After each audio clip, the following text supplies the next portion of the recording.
Hello नमस्कार friends, कैसे आप सब दोस्तों। स्वागत है आपका अपने YouTube channel Pradeep vacancy zone में। दोस्तों ये जो वैकेंसी आई है बैंक ऑफ बड़ौदा के द्वारा, यहाँ पे देख सकते हैं रिक्वायरमेंट आई है। ये इम्पोर्टेंट नोटिस है, पूरा इसका एडवर्टाइजमेंट का पीडीएफ है। दोस्तों मैं सारी बातें करूँगा इसमें कि कितना फी लगेगा, कितना पोस्ट है, क्या क्या डॉक्यूमेंट लगेगा, कब से कब तक अप्लाई होगा, ये सारी बातें करूँगा। दोस्तों यहाँ पर देख सकते हैं रजिस्ट्रेशन डेट यहाँ पर 3/5 से शुरू है और 23/5 तक लास्ट है। यहाँ पर देख सकते हैं पीडीएफ दोस्तों बहुत लंबा है, 30 पेज का पीडीएफ है, इसीलिए मैं इसका सारा इम्पोर्टेंट पार्ट एक जगह कर लिया हूँ और उसी से बात करूँगा। दोस्तों ये पूरा पीडीएफ है, मैं इसका लिंक वीडियो के डिस्क्रिप्शन में दे दूँगा, आप वहाँ से जा कर के डाउनलोड कर सकते हैं। इसमें कोई दिक्कत वाली बात नहीं होने वाली है। दोस्तों चलिए चलते हैं दोस्तों, बात करते हैं। दोस्तों देख ही सकते हैं कि यहाँ पे ऑनलाइन का जो एप्लीकेशन स्टार्ट डेट है 3/5 से स्टार्ट है और लास्ट डेट 23/5 तक है। 23/5 तक आप अप्लाई ऑनलाइन कर सकते हैं। दोस्तों यहाँ पे आएंगे दोस्तों तो बात करेंगे वैकेंसी कितना है। तो टोटल पोस्ट यहाँ पे 500 है, 500 रखा गया है दोस्तों। और अलग अलग स्टेट में अलग अलग कैटेगरी में वैकेंसी का बांटा गया है। जैसे आंध्र प्रदेश की बात कर लेते हैं तो नंबर ऑफ वैकेंसी टोटल 22 है, जिसमें SC ST OBC EWS unreserved PWD और एक सर्विसमैन के लिए अलग अलग पोस्ट में बांट दिया गया है।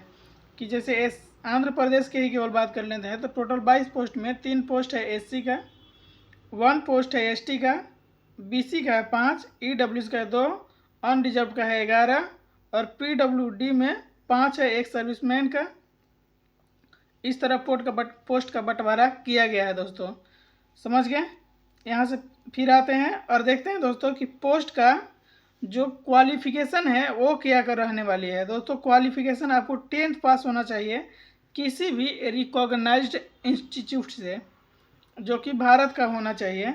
बस आपको उम्र के लिए आपको मिनिमम एज 18 साल होना चाहिए, जो कि 10th का जो सर्टिफिकेट होगा उससे माना जाएगा डेट ऑफ बर्थ के तौर पे।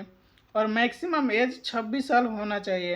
हालांकि इस एज में बहुत सारे लोगों को डिस्काउंट यानी एज रिलैक्सेशन भी दिया गया है। दोस्तों उसके बारे में भी बात करेंगे कि किन लोगों को कितना एज रिलैक्सेशन दिया गया है। यहाँ पे टोटल पेमेंट की बात कर ले दोस्तों तो यहाँ पे देख सकते हैं कि 19,500 जो है बेसिक पे है, या इनिशियल पे इसको कह सकते हैं।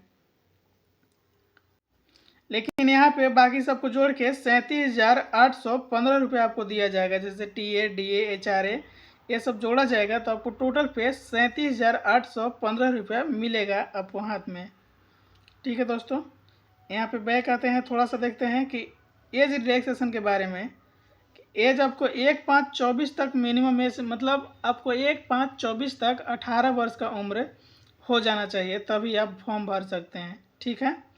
एज रिलैक्सेशन की बात किया गया है कि जो शेड्यूल कास्ट है या शेड्यूल ट्राइब है, यानी कि SC ST को 5 साल एज में छूट मिलेगा। ठीक है, यानी 26/5/31 साल तक वो फॉर्म भर सकते हैं। आपको इसका सर्टिफिकेट देना पड़ेगा, कास्ट सर्टिफिकेट।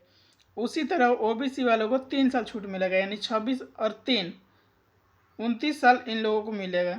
उसी तरह PWD यानी कि जो विकलांग में आते हैं उन लोगों को यहाँ पे 10 साल मिलने वाला है। एक सर्विसमैन को भी +3 ईयर मिलना है एज रिलैक्सेशन के तौर पे, जितना वो अपना ड्यूटी मतलब सर्विस कर लिए हैं उसके बाद से।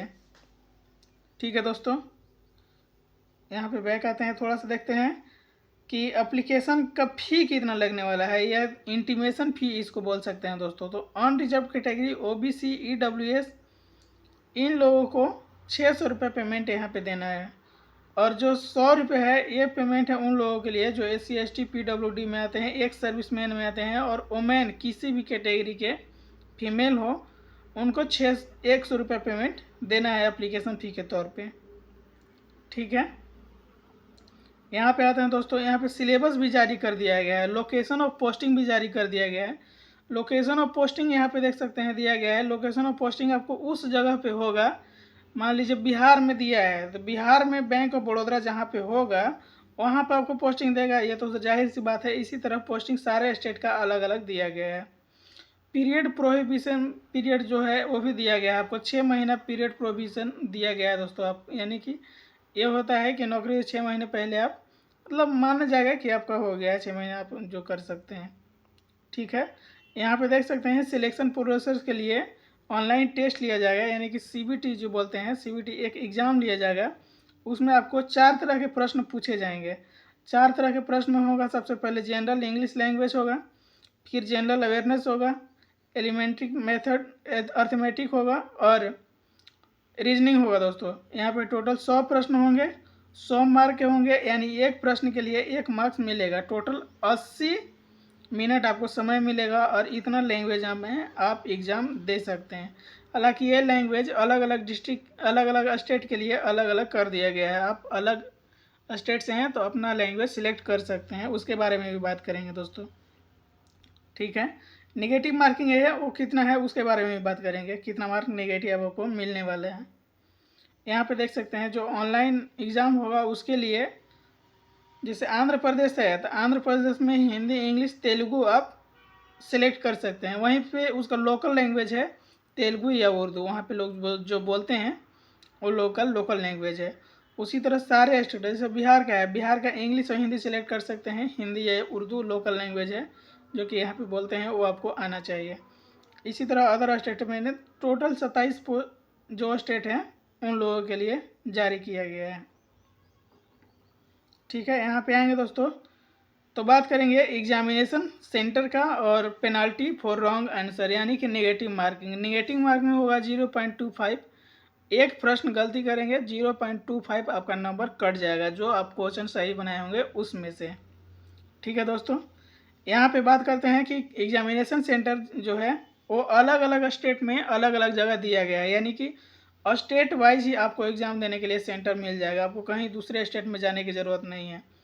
ठीक है, जैसे अगर तल्ला है, देहरादून है, ये सब अलग अलग स्टेट का अलग अलग एग्ज़ाम सिटी है दोस्तों।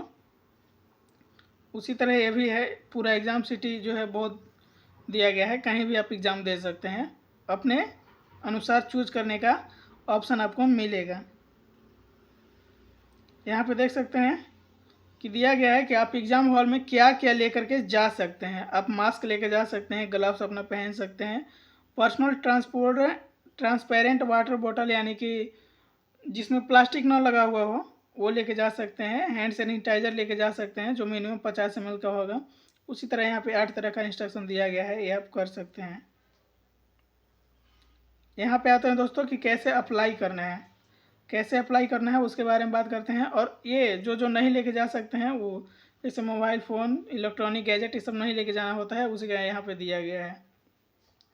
अप्लाई करने के लिए आपको ये ऑफिशियल वेबसाइट है, इस वेबसाइट पे जाना है और यहीं से आपको अप्लाई करना है। इसका लिंक मैं वीडियो के डिस्क्रिप्शन में दे दूँगा, या तो आप सेम इसी वेबसाइट को सर्च कीजिएगा गूगल पे, आपको मिल जाएगा। ठीक है, यहाँ से आएंगे बैक और यहाँ पे इंस्ट्रक्शन दिया गया है कि आपको क्या क्या डॉक्यूमेंट देना होगा इस फॉर्म को फिलअप करने के लिए। आपको DOB सर्टिफिकेट देना होगा, जिसमें 10th का सर्टिफिकेट आपको लगेगा, यानी कि डेट ऑफ बर्थ के लिए आपको 10th का सर्टिफिकेट देना पड़ेगा। एजुकेशन जैसे 10th मांगा गया है तो आपको 10th का हो सकता है मार्कशीट भी मांगे, और वर्क एक्सपीरियंस आपको है तो वो देना होगा। कास्ट सर्टिफिकेट जो भी है अपना SC ST OBC PW, वो अपना कास्ट सर्टिफिकेट भी देंगे। यहाँ पे PW वाले भी अपना सर्टिफिकेट देंगे, PWD में जो आते हैं उन लोगों के लिए अपना सर्टिफिकेट देना है। यहाँ पर दिया गया है कि before applying online a candidate will be required to have a scan digital image. आपको स्कैन करके और PDF फॉर्म में अपलोड करना है। देख सकते हैं यहाँ पे गाइडलाइंस है फोटोग्राफ के लिए। यहाँ पे देख सकते हैं कितना कितना अपलोड कर रहा है। जैसे फोटोग्राफ इमेज के लिए आपको डायमेंशन 200 से 230 पिक्सल का होना चाहिए और 220 से 50 KB के अंदर होना चाहिए। ठीक है, उसी तरह यहाँ सिग्नेचर के लिए एक क्राइटेरिया दिया गया है, 140 × 60 पिक्सल होना चाहिए और 10 से 20 KB का होना चाहिए।